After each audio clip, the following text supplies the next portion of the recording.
Television যন্ত্রনাথ করার জন্য অনুরোধ করছে আমাদের ব্রাহ্মণবাড়িয়া টেলিভিশন আমাদের জেলা প্রতিনিধি আশিকুল ইসলাম থেকে যদা যদাহি ধর্মস্য গ্লানি ভবতি ভারত ধন্যবাদ।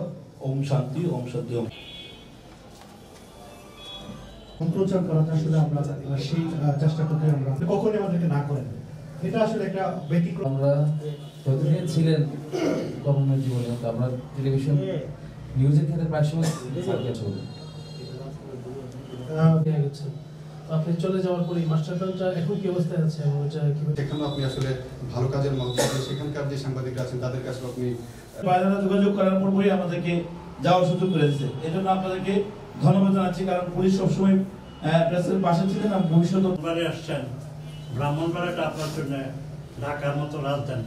আপনি ব্রাহ্মণবাড়িয়াটাকে যে পরিস্থিতি অভিনন্দন। এবং যেটা একটা ভাই বলছিলেন বিদায় সবসময় একটা কষ্টকর জিনিস। আমরা ছাড়ি এইভাবে আপনি আন্তরিক ছিলেন, সবাই আপনার কথা বলেছেন। আমরা আশা করবো আপনি পরিবান্ধব একজন সাংবাদিক হিসেবে চিঠি যাবেন এখন স্বপ্ন বুঝেন ওইগুলি আমরা কয়েকজন মিলে দিই। এবং আমরা দেখা গেছে ওনার একটা কাজে আমি শফিক শাহিন ভাই ওনার খাবার সময় নামাজের সময় গিয়েছি। উনি কিন্তু আমি আর বিশেষ কিছু বৃদ্ধি করবো না, যেমন সঞ্চয় একটি কথা বলেছে। তো সকলকে অসংখ্য ধন্যবাদ। বিদায় উপলক্ষে ব্রাহ্মণবাড়িয়া টেলিভিশন জার্নাল অ্যাসোসিয়েশন আয়োজিত আজকের এই সভার সভাপতি পিটিকের সভাপতি জনাব আলামিন শাহিন, সংগঠন জনাব পুলিশ সুপার জনাব জাভেদুর রহমান মহোদয়, সফলতা এবং ব্যর্থতার মাপকাঠি 3.5 মাস বা 4 মাস হতে পারে না। ব্রাহ্মণবাড়িয়াতে যখন আমরা শ্বাসরুদ্ধকর অবস্থায় ছিলাম, আইন শৃঙ্খলা পরিস্থিতি যখন একবারে শূন্যের কোঠায়, শহরে ট্রাফিকিং ব্যবস্থা, সমাজের প্রতিটি রন্ধ্রে রন্ধ্রে যখন একটা অস্থিরতা বিরাজ করছিল, ওই সময়ে সম্ভবত 7ই সেপ্টেম্বর ব্রাহ্মণবাড়িয়ায় উনি যোগদান করেন। উনি যখন ব্রাহ্মণবাড়িয়ায় যোগদান নেতৃত্বের বিষয়ে আমি অনুরোধ করবো আমাদের মাঝে না থাকে, এটা ভালো কিছু হয়ে আনে না। যদি পুলিশ এবং সাংবাদিকের মধ্যে সুসম্পর্ক বজায় থাকে এবং পারস্পরিক তথ্য আদান প্রদানটা বজায় থাকে, অবশ্যই সেই থানা এলাকার আইনশৃঙ্খলা পরিস্থিতির উন্নতি হবে আমার বিশ্বাস করি। কাজেই আমি চেষ্টা করতেছি এই ভগ্নদশা আপনারা আমার পাশে ছিলেন, আশা করি ভবিষ্যতে আমার পাশে থাকবেন বিভিন্ন তথ্য দিয়ে আমাদের ছাড়াও আমাদের ছাত্র আন্দোলনের সিয়াম এবং তার সবাইকে শুভেচ্ছা। আসলে আমি দুপুরে বলেছিলাম যে একটা মানুষের কর্ম ভালো খারাপ সেটা আসলে চলে যাওয়ার পরই মানে সময় গড়ানোর সঙ্গে সঙ্গে মানে অনুধাবন হয় যে ছিলেন ভালো করেছেন না খারাপ করেছেন। বিশেষ সাংবাদিকের আমি প্রেস ক্লাবের সভাপতি হিসেবে আমি মিটিংয়ে যাই বা ওনার কাছে আমার একটা যোগাযোগ ছিল, দেখা সাক্ষাৎ হতো, কথা হতো, সে হিসেবে না আমার সঙ্গে সম্পর্ক হতে পারে। তো এখন দেখছি যে না সবার সঙ্গে একটা গভীর সম্পর্ক সৃষ্টি হয়েছে। তো ইতিমধ্যেই অনেক বক্তা বলেছেন, আমার নতুন করে কিছু বলার নেই। আমি স্যার সম্পর্কে বিদায়ী স্যার সম্পর্কে একটা কথাই বলি, সেটা হচ্ছে স্যার মাত্র 3.5 মাস, একদম অ্যাবসলিউটলি 3.5 মাসে শুধু বলে স্যার আসলেন, দেখলেন এবং জয় করলেন। আসলে একটা বিধ্বস্ত একটা পুলিশের টেবিলকে কীভাবে সুন্দর করে অপারেটিং করে এটাকে তার রাইট থেকে নিয়ে আসা যায় এবং জননিরাপত্তা সহ পুলিশের যে কাজগুলো সুন্দর মতো একটা সঠিক পথে নিয়ে আসা যায়, স্যার একটা উদাহরণ সৃষ্টি করছেন। এবং শুধু আমাদের নয়, আমাদের পুলিশের যারা শীর্ষ নেতৃত্ব সারা বাংলাদেশের বা ঢাকা কেন্দ্রে সারা সম্যক এই ব্যাপারটাই অবহিত। আমি বক্তব্য দীর্ঘায়িত করবো না। আমি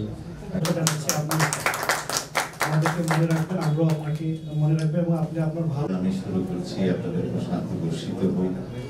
আমি শুকরিয়া জানাচ্ছি এই জন্যে যে আমরা এখানে আজকে এই আমরা নির্বাচিত হওয়ার পর এত সমাগম হয়নি, এটা কিন্তু রেকর্ড। এখানে এসেছেন অতিরিক্ত পুলিশ সুপার ইকবাল হোসাইন, আছেন আমার নেতা, আমরা যে দুজন নেতা এসেছেন, একজন ব্রাহ্মণ প্রেস ক্লাবের সভাপতি এবং সেক্রেটারি, তারা নির্বাচন কমিশনার হিসেবে একটা চমৎকার নির্বাচনের মাধ্যমে, সুষ্ঠু নির্বাচনের মাধ্যমে, শান্তিপূর্ণ সৌহার্দ্যপূর্ণ নির্বাচনের মাধ্যমে আমাদের সাজিয়ে দিয়েছেন। তারাও এসেছেন, আমাদের মুজফ্ফর ভাই বলবো ওনাকে, কারণ ওনাকে যন্ত্রণাটা একটু বেশি দিয়ে আমরা সদরের উনি এসেছেন। আমার দুই শিক্ষাগুরু এখানে আছেন, আমাদের মোহাম্মদ আরজু ভাই। তো আমি কিন্তু আসলে ভালো বক্তা হই, সারা জীবন উপস্থাপনা করেছি, বক্তব্য দেওয়ার সুযোগ পাইনি, ইদানিং একটু একটু পাই, কিন্তু এলোমেলো করে ফেলি, সাজিয়ে সবকিছু বলতে পারিনি। আজকে যিনি বিদায়ী পুলিশ সুপার, যিনি অতিরিক্ত ডিআইজি হিসেবে পদোন্নতি পেয়েছেন, ওনাকে আমরা অভিনন্দন জানাচ্ছি, বিদায় জানাচ্ছি না, অভিনন্দন জানাচ্ছি।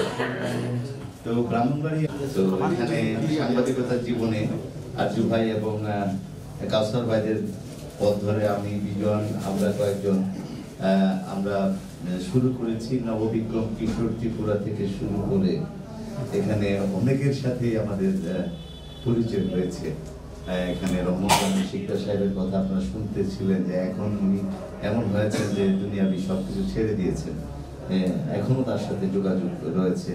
এখানকার যারা যারা কাজ করে গেছেন, এখানে এসপি হিসেবে এসেছেন, আইজিপি হয়েছেন, তো যে আপনি আসবেন প্রধান হয়ে। আর আমাদের সহসভাপতি জালালউদ্দিন রবি বলেছেন, একটু বাড়িয়ে বলেছেন যে আপনি দেশের সর্বোচ্চ পুলিশের জায়গায় যান। এটা হচ্ছে আমাদের ভালোবাসার একটা অংশ। আমরা আপনাকে কেমন ভাবে দেখি। আর মাসে সম্মানজনক অবস্থানে আমাকে রেখেছেন, সম্মান নিয়েই কাজ করেছি, সততা নিষ্ঠার সাথে কাজ করেছি। বিচার বিশ্লেষণ ব্রাহ্মণবাড়িয়াবাসী করবে। আমি আগামীকাল 10টায় চলে যাচ্ছি, 10টায়। আমি এখানে সবসময় আমার চাকরি জীবনে যেটা দেখেছি যে পুলিশ এবং ওই যে প্রেসের মধ্যে একটা দূরত্ব একটা দেখেছি, অনেক জায়গাতে দেখেছি, অনেক জায়গায় দেখেছি যারা যেখানেই সফল, যে ওই জেলা সফল যেখানে প্রেস এবং পুলিশের সম্পর্ক একেবারে খুব ক্লোজ থাকে, ওয়ার্ক থাকে। তো একটা ডেমোক্রেসির সবচেয়ে সৌন্দর্য হলো, বিউটি হলো ডেমোক্রেসির বা ডেমোক্রেটিক একটা এনভায়রনমেন্ট, এটার একটা বিউটিটা হলো যে আমাকে যত বেশি সমালোচনা করবেন আমি বিলিভ করি আমার লোকরা, একটা পরিবারের যেমন আপনার 5 জন যদি সন্তান থাকে, এই সন্তান কেউ গ্যারান্টি দিতে পারবে না 5টা সন্তানই খুবই ভালো, দুষ্টাও থাকে, চঞ্চলও থাকে, ভালোও থাকে, মন্দও থাকে। আমার পরিবারে এখানে যারা পুলিশের যারা আছে দেখেন, আমি কাউরেই চিনি না, এখানে এমন একটা পরিস্থিতিতে আসছি আমি গ্যারান্টি দিয়ে বলতে পারবো না আমার কোন সদস্য, সব সদস্য ভালো, এটা বলতে পারবো না। ট্রাফিকিং সম্বন্ধে বলেছেন, সময় পেলে করতে পারতাম, 3.5 মাস, 3.5 মাস এনাফ সময় না অ্যাকচুয়ালি একটা বুঝানোর জন্য। একটা ইউনিট চিনতেই 6 মাস লেগে যায় মিনিমাম টাইমটা। তো আমাকে যেটা রাষ্ট্র থেকে যেটা বলে দেওয়া হয়েছে, সেটা বলে দেওয়া হয়েছে যে অস্তিত্বের যখন প্রশ্ন, দেশ এবং জাতির অস্তিত্বের প্রশ্ন, ডিপার্টমেন্টের অস্তিত্বের প্রশ্ন, সেখানে তোমাকে দাঁড়াতেই হবে, সবাইকে ব্রেকে যখন বলা হয়েছিল। তো আমি আমার কর্মজীবনে এই দৃঢ়তা আছে আমার, কখনো আমি কারো কাছে মানে অন্যায় ব্যাপারে কোনো সময় সারেন্ডার করি না, কখনোই না। আর আমার চাকরি জীবনে আল্লাহ যদি যতদিন রাখেন, এটা আমি এটা সবসময়ই ধরে রাখবো। আর এটা তোষামত করা বা চাটুকারিতা করা বা তদবির বা ইয়ে করা নিজের জন্য, এটা আমি কখনোই করিনি, পারি নাই। বিধায় গত 15 বছরে আমি বঞ্চিত ছিলাম, পিছিয়ে পড়েছিলাম, কিন্তু আমার বিশ্বাস ছিল আল্লাহ রাব্বুল আলামিন প্রত্যেকের জন্য উত্তম পরিকল্পনা করে রেখেছেন। এবং অ্যাকচুয়ালি রিজিকের মালিক যে আল্লাহ, দেখবে প্রত্যেক যে জায়গায় আছেন দেখবেন রিজিকের মালিক আল্লাহ সুন্দর একটা ব্যবস্থা করে রেখেছেন। পরিবার পরিজনের জন্য মানে 1000 কোটি টাকা থাকতে হবে, এই দেশ জাহান্নামে যায়।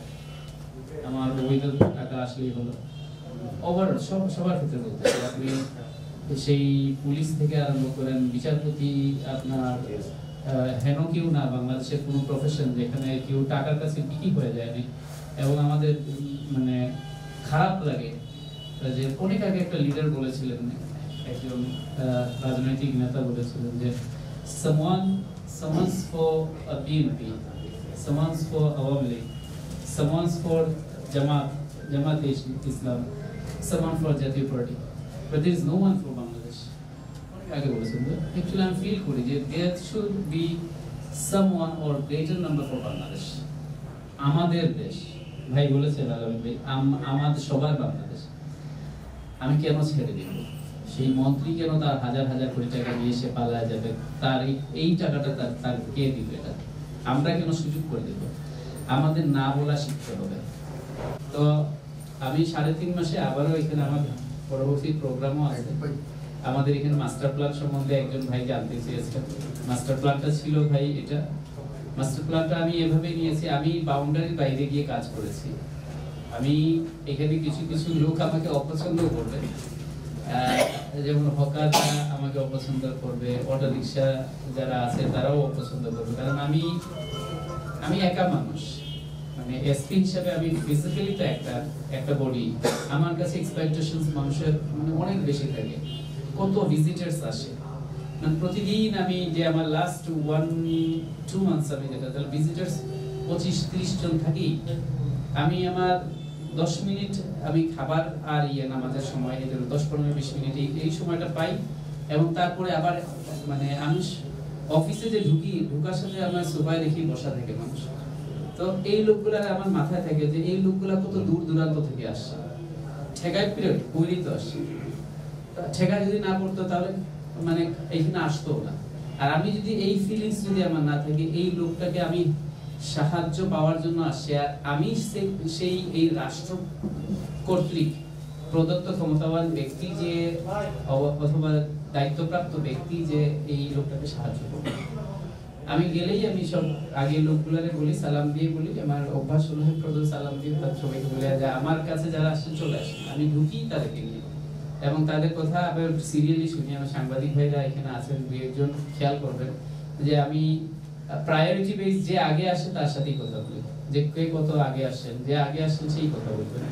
তো এইভাবে চলে আমি দেখলাম শুরু থেকে যেটা বলেছি প্রেস এবং পুলিশের সম্পর্ক যেখানে মধুর থাকবে ভালো থাকবে এটা অত্যন্ত ওই জেলা সফল কাম হবে অনেক পুলিশের কর্মকর্তা দেখেছি যে খুব এই ক্ষেত্রে কিছুটা নার্ভাস থাকেন আমার থানার মধ্যে আপনারা কিছু কিছু সাংবাদিক ভাইরা অভিযোগ করেছেন যে এরাও নার্ভাস থাকে কথা বলতে চায় না বা কেন একটা তথ্য দিতে চায় না কেন আমার শুরু থেকে হলো মানে পরিষ্কার একটা মানে স্ট্যান্ড এটা আমি যদি সৎ আমার যদি নিয়ত পরিষ্কার থাকে আপনি আমার হাজারটা প্রশ্ন করেন আমি কোনো প্রিপারেশন নিই না আপনারা বহু প্রশ্ন করেছেন যে বিশেষ করে ইলেকট্রনিক মিডিয়াস ভাইরা যারা আসেন আমি আগে থেকে কখনো ফোন করি না আপনাদের কি প্রশ্ন করবেন আমি আসার পরে বলি কি প্রশ্ন করবেন বলেন আগে শুনি নিজে নিজে একটু মানে এই প্রিপারেশন করি আরম্ভ করি এবং সেই প্রশ্নটা আগে রিপিট করি আমি এবং তার উত্তরটা দিই আর যেটা বললাম আমি বিউটি যেটা একটা ডেমোক্রেটিক এনভায়রনমেন্টের বিউটি হলো যে আপনি আমাকে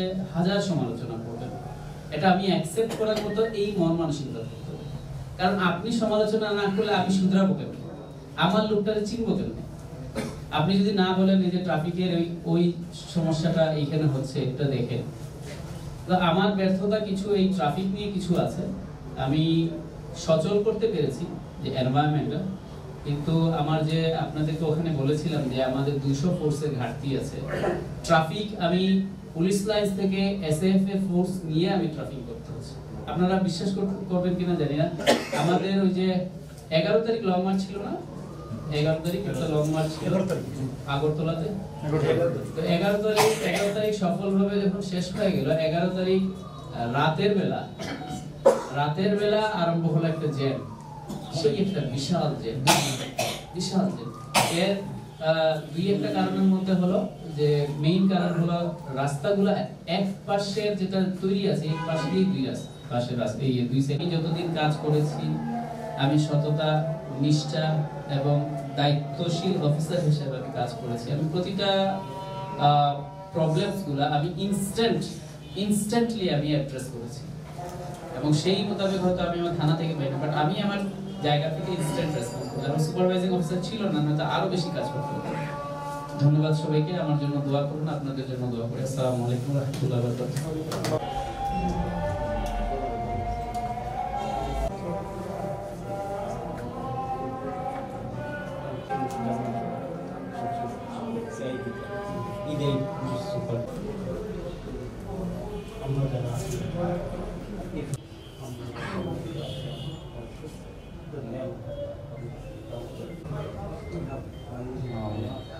আমাদের অবস্থায় আছে সকলের দেশের জন্য কাজ করে আল্লাহ সকলের পক্ষ থেকে ক্ষমা চাই মাপ চাই রাষ্ট্রের পক্ষে কাজ করার জন্য আমি